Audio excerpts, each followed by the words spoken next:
What's up guys, David here. Hope you're having a great day. In this video, I'm gonna try to help you how to choose what EQs to use. Let's go.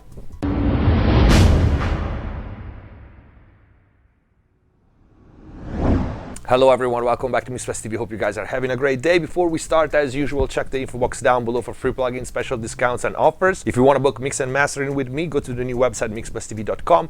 In there you can also find all the mix and mastering courses, book private lessons, mix consultations, and a lot more. If you want to access the exclusive library of in-depth mix and mastering videos here on YouTube, click the join button, become a MixPress TV member, get all the videos and all the perks. And finally, if the videos are helping you, please consider using the super thanks or grab some merch. Let's get to the video. So this video might be a little bit basic for some of you guys, but we have a lot of new subscribers, a lot of new people, and so I thought this could help. We have so many choices today with plugin. I would argue maybe too many. And many people, especially beginners, are a bit confused on what EQ should I use for what. I'll try to break it down in categories and I'll tell you what I use them for. And then either in this video or the following one, if this one turns out to be too long, I'll also tell you how I use my many analog EQs and for what. Let's start. My take on the first category, the full digital parametric EQs like Kirchhoff EQ, like Pro Q4, like even some of the stock plugins that come with the DAW. Basically the ones that have no limitation whatsoever. You have 1,000 bands, any band can be any type of filter you want, a bell, a flat top, a shelf, a HPF, any parameter can be changed, slope, Q, basically unlimited possibilities. And while these EQs are great because of that, because they can do things that no other EQ can do, such as, for example, a very narrow notch like this one here, these, believe it or not, are the least used type of EQs for me in my mixes. I use these type of EQs as a whatever EQ.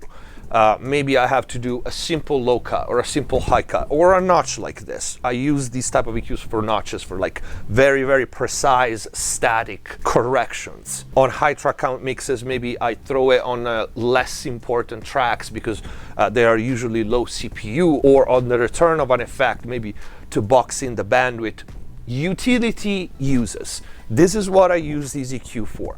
And I advise, especially beginners, not to use a full parametric digital EQ like this, so no limitations, as a default EQ. And this is the controversial part of it, because simple, limitations are a positive in mixing, especially nowadays that we have unlimited possibilities, not only with an EQ like Kirchhoff, which is great, again, I use these EQs, but also because you have so many choices, right? And having too many choices many times, especially if you're a beginner, are like having none, because you get into what I call paralysis by analysis. Is this a resonance, or is it supposed to be there? Or is just resonating because I'm boosting 20 dB with a narrow Q? Well, everything is gonna resonate if you do that, right? I have a video that I released some time ago. It's called the most common EQ mistakes that you can make. And that's one of them, boosting 20 dB with a narrow Q and then start sweeping to see what's offending. Well, guess what? Everything is gonna be offending with a too big of a boost with a narrow Q. It's gonna ring, it's gonna resonate, everything is gonna sound bad if you do that. So that's a technique that these EQ allow you to do that should be avoided altogether, right? And in that video, I give an alternative to boosting and sweeping to find what's wrong, okay? So this is, again, the least used type of EQ for me is a utility EQ. I use it on very, very little tracks in a mix, and it's because they are transparent, especially for cutting, that's why I use them, and they are quick.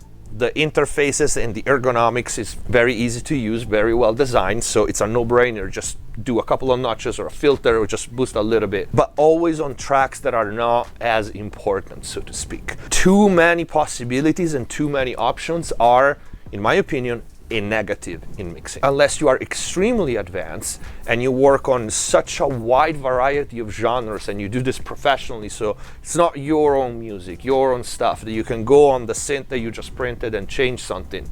You got stuff from clients, but that's something that I will talk more about when we describe the analog EQs, okay? So take home message, try not to use these EQs as a go-to, as a default. The second category is still considered a full parametric EQ, but analog-like. And it doesn't necessarily have to be a direct emulation of an existing analog EQ, but most of the time that's the case, because that's how parametric EQ were born. Like the first one is considered the GML, right? So for example, Acoustica Audio, the green EQ. This is, by the way, an amazing sounding EQ. And usually in these type of EQs have a lot of frequency points, but still limited choices, all right? I can go in between 360 and 440, then a couple of filters, and that's it.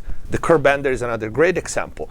It is considered a fully parametric, but if you look at even the labeling of the knob, we have two presence controls, one treble and one bass. So this is an EQ that focuses on the mid-range and the top end, and then you have a broad control for the bass and filters. Or for example, something like the Royal Q by Mac DSP, which is actually, this is analog. The plugin controls the hardware unit, but this is an analog-like EQ that doesn't really emulate an existing unit, but it still has that style. Only 4 bands, that's all you have. Limited gain range. The 4 bands slightly overlap, so there's a little bit of interaction between bands. And you have, in all cases, a fixed type of filter, either bell or shelves. That's usually it. These EQs for me are better used in complex material, whether it is a group, so for example drum bass, or you have a section of strings, or you have a single track that is still considered complex material, like a grand piano, right? Something that is wildly dynamic and it covers a lot of range, frequency range, spectrum, right? 20 to 20K. Most of these EQs have some type of color, so there's another thing to keep in mind when using it. And many of them have specific features that are loved for example, the top end of the GML, the Acoustica, or the mid-range for the curve bender, or the warranted low, mids, and lows of the Royal Q. So these EQs can be considered a middle ground between precise and clinical, because they do have a lot of frequency points, and broad. And usually they tend to perform slightly better, especially the plugins, when you use broader settings, okay? That's why I say group buses and complex material in general. Third category is what I think most people, especially beginners, should use as their default EQ. And that category is console EQs. And usually when we talk about console EQs, and we will see some unconventional EQs later, which are also console EQs, we're talking about SSL, API, Neve style. That's pretty much it. There is a reason why these EQs and those console are pretty much the gold standard for everybody, and they have been for decades. Before saying why, let's take a look at the differences between these three popular style of EQ, because there are definitely some differences. Now, these are considered semi-parametric EQs. Why? Because we have even less choices than the big EQs that I showed earlier, than the full parametric analog-like, right? So if we take a look at the Neve, for example, here is the EQ section at the bottom. We have limited and fixed frequency points. We have 35, 60, 100, 220 for the low end, 360, 700, and so on for the mid, and then only 3 for the top end, 10, 12, and 16. You can go in between. And also for the filters, we have fixed and non-changeable frequency points. If we take a look at the API, same thing. And this is the 550B, which has 1 extra band. And again, we have a bunch of pre-selected frequency points, and actually the API has 2 dB increase or decrease steps for the gain. You can go in between. Now, the hardware version of my 5500 is a mastering EQ, and you can even half and then half again the range of the gain, so it becomes 1 or half a dB, but that's for mastering, right? These two in particular are different from the SSL, which is still a console EQ, and I like them because of that. And the message that I would want to pass to beginners is there is a reason because these frequency points here were chosen. And there's a reason because decades of music have been recorded and mixed with these EQs, because those frequency points work. That's that simple, okay?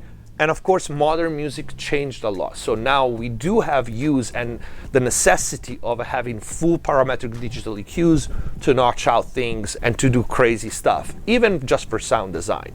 But my point is, If one of these 3 EQs doesn't work on your track, most likely the source material has something wrong, and would be much better to rethink that sound, the source sounds, as opposed to mangle it with a full digital parametric like Kirchhoff with 17,000 bands of EQ. That's when it starts sound unnatural. And then you multiply that for 20 tracks or 50 or 60 or 240, which was my last mix, you understand that it's gonna be an absolute mess, okay? These are channel EQs, and these are what I would put, actually I do put one on every channel, okay? With the SSL console one, in this case the 4K. Here I have the SSL channel strip just for visual feedback, and this is still a semi-parametric, but differently from API and Neve style, we don't have fixed frequencies, right? But we have a limited range. For example, the low mid band goes from 200 to 2K. High mid goes from 600 to 7K. And so on. The top band, 1.5 to 22. Low end again from 40 to 600. Okay, so you are limited, and there's a little bit of overlap in these 4 bands, but that's about it. Differently from the API and the Neve style,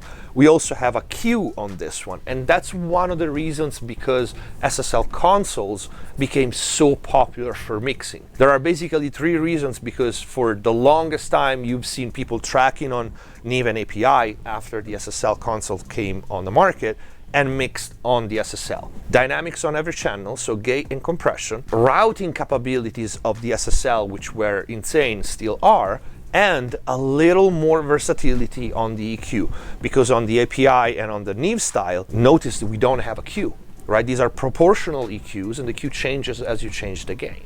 So we have a little more versatility on the SSL, and that's why it became so popular for mixing. You could do more, you could carve the sound a little more, but you were still limited. So these are the type of EQ that I advise people to use as a channel go-to EQ. And of course, SSL is the less colored of the 3 types. API is mid-range and aggressive and very focused low end. The Neve is a little more school with the usual need saturation character. So again, my personal preference is SSL on every channel, and then maybe if I want a little more color, I'll switch to one of the other 2 types. The next category is what we call sweetening EQs, right? So these usually have 2 characteristics, even less and more limited control, and they usually tend to have wide and broad curves. The textbook sweetening EQ would be the Pultec. I have here what it became my favorite Pultec in the box. I have actually 2 Pultec style EQ in analog, but this thing sounds great. It's from Mixwave, and this one actually models both the solid state and the tube version of the EQP1, and we can see how, so to speak, strange the Pultec EQ is. We have only 4 choices for the low end frequency, and then we have a boost and attenuation for the same band, which sound counterintuitive, but we all know the boost has a different curve than the attenuation, so we get that Pultec push-pull trick that is so very musical. That's another word we describe these sweetening EQs with, musical, right? Broad, wide bells and curves. Again, fixed frequencies for the boost, and then we only have 3 attenuation frequencies for the cut, and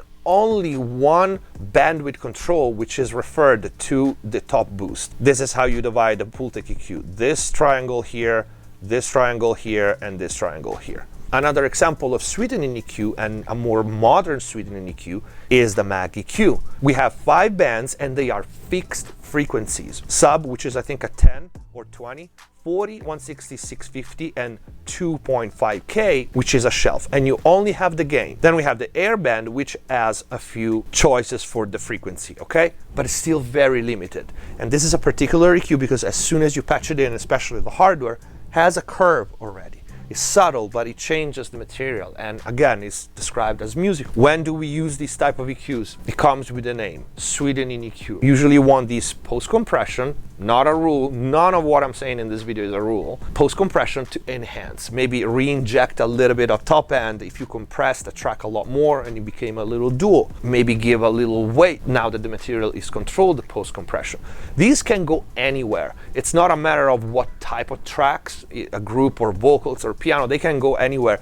It's a matter of understanding the concept of when to use it, when you want to enrich something, right? These are not clinical EQ, although a cut with a Mag EQ or the Michelangelo, which is there, can be done and it's useful, it still tend to be broad.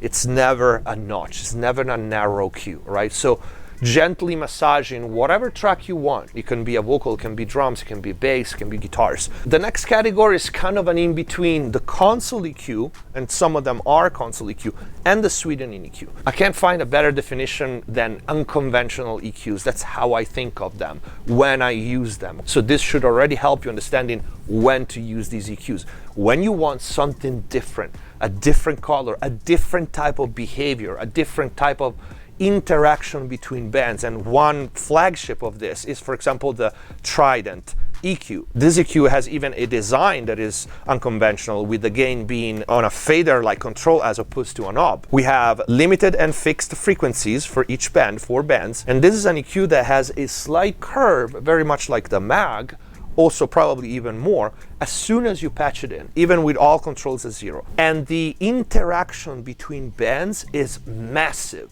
In fact, if you, let's say, pick 5K on this band, you boost it, right? And you leave the next control at 0, but you change the frequency here, the sound will change, even with the gain control at 0. And you can test this with Plugin Doctor or whatever. And this happens with all the bands. So this tells you that this EQ will not react if you boost and cut, or you do 2 boost, or any combination. You will have a curve that is unique to this EQ, and it will not sound like anything else. And you will say, well, can I replicate it in Pro Q4 or Kirchhoff EQ?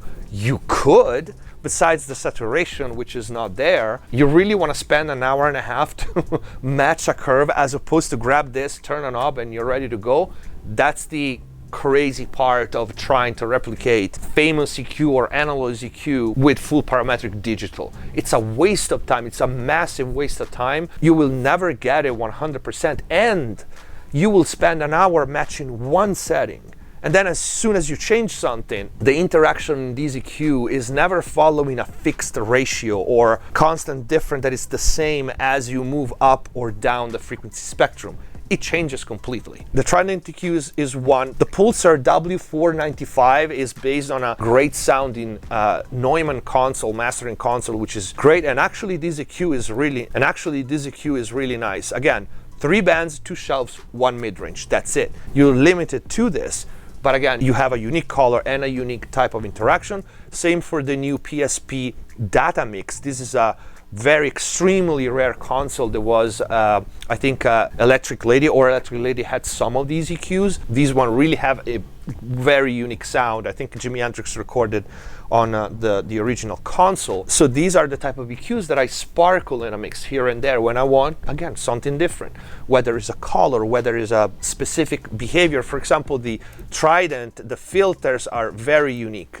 You can see, for example, the high pass filter has 25 and then 50 and then 100. And you can see I can press all of them at the same time or having them in different combination. So they will add up to each other, creating unique kind of filters.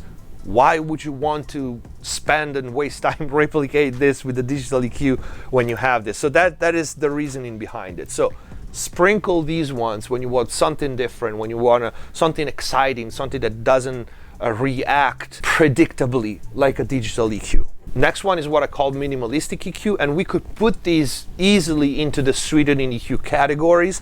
I divided them because what I mean when I think about this, and again, it will help you understand what is my thought process when I pick one or the other. That's why I made a different category. They're usually this simple: top, bottom. That's it. 2 great examples of these are the Mixwave Electrodyne EQ and the Aquamarine EQ. We only have low band and high band. We can throw in, for example, the Dangerous Bax EQ, or in hardware form, the Synth EQ here. So these are just top and bottom, right? Usually in very, very old tube console, that's all you could find, a top and a bottom, that's it. There was no mid-range, there was no 3, 4, 5 bands. They usually come with quite unique sounds, and you usually use them to enhance. Not necessarily boost all the time, but most of the time when you want a little lift at the top or the bottom, these type of EQ are what you go for. Parametric mastering EQs. Now these are quite similar to the second category, the full parametric analog like EQ, because that's literally what they are. The difference is the number of EQ points. For example, a lot of people ask me how the SPL compares to any other, pick another EQ, any other EQ that I have here. There's many, and we'll see them later. Well, the first thing you have to look at is that this thing has 42, I think, EQ points for each band. That is a lot. And so these are the kind of EQs that are considered for mastering because they're still analog. You still have fixed frequencies and can go in between, but you have a lot of frequency points. And these are usually very transparent not only as a color box, so the tone of the unit itself is usually very transparent, but they have very minimal phase shift. They're very natural sounding, right? That's what mastering was always about. Yes, there's the enhancing part, but the main mastering EQ has always been a transparent EQ that is meant to fix or add things in an invisible way like they are already part of the song. In this case, the McSolaar, at least the original hardware unit, is the more transparent. The Soundtech with its op amps was always a little more colored and a little more exciting, but the topology is still there. You see how many frequency points, but still you have a limited number of bands. It's usually either bells or shelves or a combination, or for example on the McSolaar you can turn, this is a characteristic of this EQ, you could turn all the bands into shelves. In the analog world, for example, the West EQ, Tube EQ can do that, can do the same. You can have either all shelves or all bells or any combination. The PQ, for example, is all bells. Next is dynamic EQs and or tracking EQs, all right? My two go-to favorite, you know, it's EQ1 for mastering or anything complex, and Nova GEs, which is my go-to default channel after the console one SSL. So any type of additional EQ I usually do with Nova in dynamic mode, because modern music, it wasn't really a necessity before, but with modern music we do definitely have the necessity of having dynamic EQ. Is probably one of the most used tools nowadays, and for a reason. They are great, they are amazing. Why use a dynamic EQ instead of a static EQ? And again, this will be basic for many. There are many situations. I'll get the most basic, right? We have to remove a resonance. Now, if it's always there, we can use a static EQ. But many times, especially if we have a dynamic performance or something that hasn't been recorded that well, we have resonances that pop here and there. They are recurring. For example, one of the most common is bass, right? In bass, you have 3 notes that are fine, and then one pops out of the mix. And that is not necessarily linked to how the performance is by itself, but it's the masking. When you have everything in the mix, that one note pops out more for whatever reason. So that's when I use a dynamic EQ. You use a dynamic EQ when the problem is not there all the time, but is recurring in the same spot. You use a tracking EQ like autotune vocal EQ, for example, on vocals is very common, but it happens on piano, it happens on acoustic instruments a lot. When the problem is not only popping here and there, but it's popping here and there in different places. In that case, you have an option that's finessing the problem. You can either use a tracking EQ or you can open multiple nodes on a dynamic EQ. You'll probably get the same result. I particularly like vocal EQ on vocals because it's got a really great tracking system and tracking algorithm. It almost never fails. And I use dynamic EQs a lot in my mixes. It's either on single tracks or groups, sometimes even on the 2-bus if it happens. But yeah, this is pretty much it. I hope this generic overview of all types of EQ help you guys. If you have questions, leave them in the comment down below. If you like the video, please don't forget to leave a like. Go to the new website mixbustv.com to book mix and mastering with me. Get all the mix and mastering courses. And if the videos are helping you, please consider using the super thanks or grab some merch. Thank you for watching. Subscribe if you haven't already. Stay safe. See you next time.